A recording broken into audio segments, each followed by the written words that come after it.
sebagian cetakan kitab Riyadhus Shalihin ada yang memasukkan hadis yang terulang ini dengan nomor tersendiri, dihitung lagi sebagai nomor baru.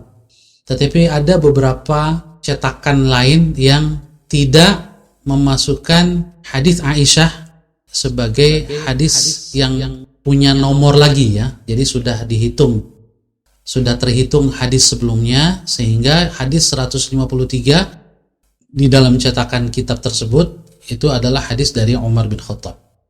Al-Imam An-Nawawi mengatakan wa ammal ahaditsu faminha, di antara hadis-hadis tentang bab ini di antaranya adalah hadis Aisyah, hadis yang diriwayatkan oleh ibunda Ummul Mukminin Aisyah radhiyallahu anha, di mana beliau meriwayatkan wa kana ahabbud dini ilaihi ma dawama sahibuhu alaihi.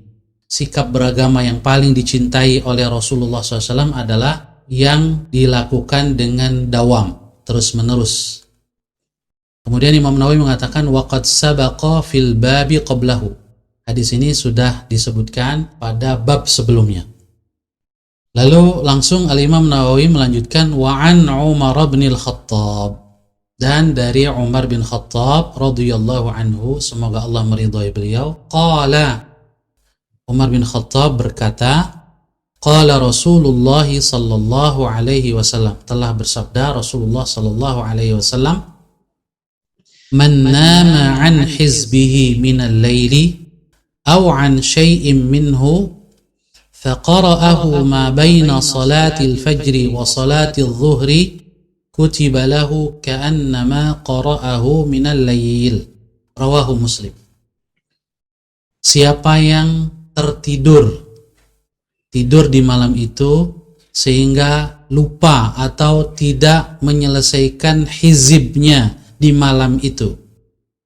Hizibnya yaitu wiridnya, baik wirid baca Quran atau wirid zikir-zikir yang dicontohkan oleh Rasulullah SAW yang biasa dia baca. Siapa yang tertidur sehingga tidak membaca hizibnya di malam itu, au an syai'im minhu, atau dia baca sebagian saja dan sebagian yang lainnya tidak dia baca. Lalu faqara'ahu ma baina salatil fajri wa salatil zuhri, lalu dia membacanya sesudah salat fajar sebelum salat zuhur, atau antara salat fajar, salat subuh dengan salat zuhur. Maka kata Rasul, kutiba lahu ka'annama qara'ahu minal lail, dicatat untuknya balasan pahala seolah-olah dia membaca seperti biasa di malam hari. Hadis ini rawahu Muslim, diriwayatkan oleh Al-Imam Muslim. Penjelasan kata ya yang ada di dalam hadis ini yaitu satu saja, hizbihi. Ada kata hizib di situ.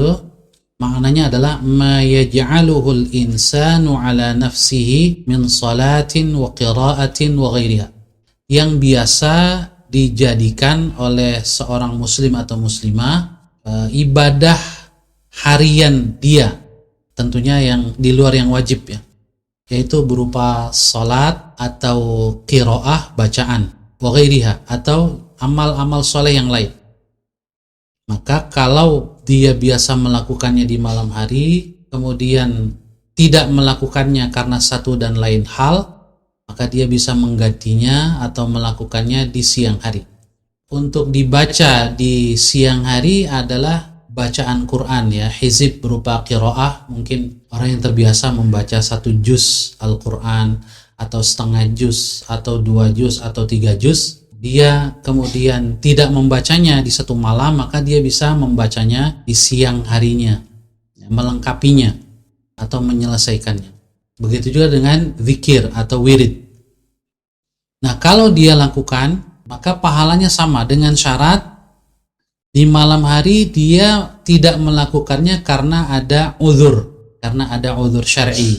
Ya, mungkin karena sakit sehingga tidak bisa melakukannya, atau kurang fit, atau kelelahan, ketiduran, dan seterusnya, atau ada hal-hal lain yang lebih penting yang wajib dia lakukan sehingga dia tidak sempat melakukan hal-hal yang sunnah yang biasa dia lakukan. maka lalu dia lakukan di siang hari atau di pagi hari antara sholat subuh dengan sholat zuhur, maka pahalanya sama. Jadi dalam penjelasan sebagian ulama, syarat kutiba lahu ka'annama qara'ahu minal lail, mendapatkan pahala yang sama kalau di waktu yang biasanya dia lakukan dia terhalang oleh uzur, oleh alasan yang dibenarkan oleh syariat. Faedah hadis ini satu saja, al-muhafazatu 'alal awradi wa anna man fatahu wirduhu bi'udhrin fa asra'a liqada'ihi kana lahu thawabuhu kamilan kama law addahu fi waqtihi. Hadis ini menganjurkan kita untuk muhafazah, menjaga wirid-wirid yang biasa kita lakukan. Dan siapa yang luput, wiridnya luput, tidak dia baca atau tidak dia lakukan bi'udhrin, karena alasan yang syar'i, alasan yang dibenarkan, fa asra'a liqada'ihi, lalu dia bersegera menggantinya di pagi harinya, kana lahu thawabuhu kamilan, maka baginya pahalanya secara utuh, sempurna, kama law addahu fi waqtihi, seperti pahala yang dia peroleh jika dia mengerjakannya pada waktunya.